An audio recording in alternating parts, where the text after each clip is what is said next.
briefed the press, did you not, when you were there? Well, I had several jobs. One of my jobs was that of analyst. I also was an interrogator and indeed briefed the press when we, the CIA, wanted to circulate disinformation on a particular issue. Disinformation is not necessarily a lie. It may be a half-truth. And we would pick out a journalist. I would go do the briefing and hope that he would put the information in print. For instance, if we wanted to get across to the American public that the North Vietnamese were building up their force structure in South Vietnam, I would go to a journalist and advise him that in the past 6 months, X number of North Vietnamese forces had come down the Ho Chi Minh Trail system through southern Laos. Now, there is no way a journalist can check that information. So either he goes with the information or he doesn't, and ordinarily or usually the journalist would go with it because it looked like some kind of exclusive. And I would say our percentage planning that kind of data was 70 to 80%. The correspondents we targeted were those who had terrific influence, the most respected journalists in Saigon, like Robert Chaplin of the New Yorker magazine, Kai's Beach of the Los Angeles Times from time to time, and also he worked for the Chicago Daily News. Bud Merrick of U.S. News and World Report, Malcolm Brown of the New York Times, even Maynard Parker of Newsweek magazine. We would go after these gentlemen.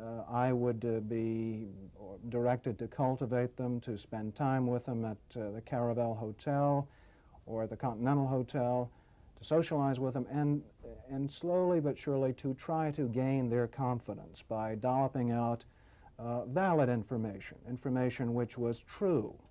And then I would drop into a conversation the data that we wanted to get across, which might not be true.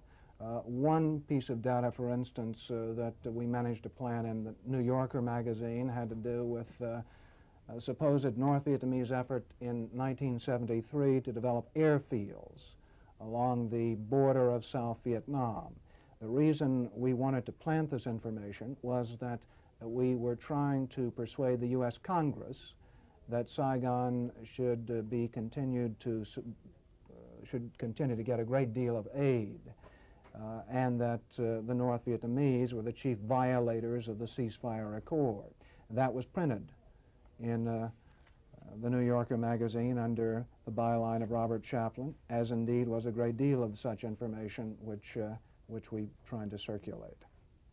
If I planted a piece of information with a reporter, I would ordinarily then try to create an environment in which he could not check the information. I would go to the British ambassador and brief him on the disinformation I had just given the reporter.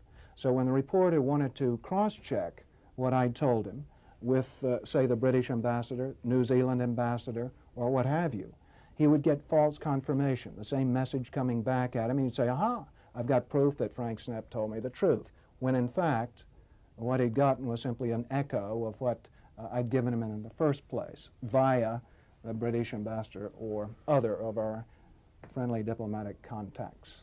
I am, as an ex-CIA agent, opposed to the disinformation activities in which I was involved. I admit that I was involved, and I think it served no useful purpose. Propagandizing the American public or Congress is not the CIA's job.